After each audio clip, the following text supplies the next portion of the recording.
Hello दोस्तों, स्वागत है हमारे फर्स्ट ब्लॉग में। दिन की शुरुआत ऐसे होती है जैसे भाई के लिए मैं बना रही हूँ अप्पे और बड़े प्यार से खाए हैं। तब रेडी हो गई खेत जाने के लिए।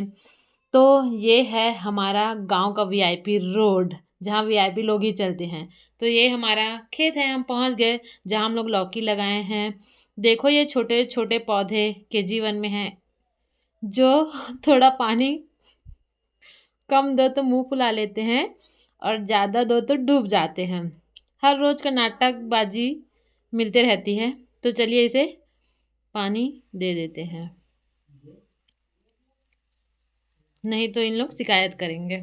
ये बेले भी कम नहीं, खुद ही ऊपर चढ़ जाती है क्योंकि इनको भी लेवल चाहिए आपकी तरह। ठीक है दोस्तों, आज का खेत का काम हुआ खत्म और चलूँ मैं घर। मिलते हैं नई किसानी या अन्य किसी व्लॉग में। अच्छा लगा हो तो लाइक करें, सब्सक्राइब करें, कमेंट करें। बाय बाय दोस्तों।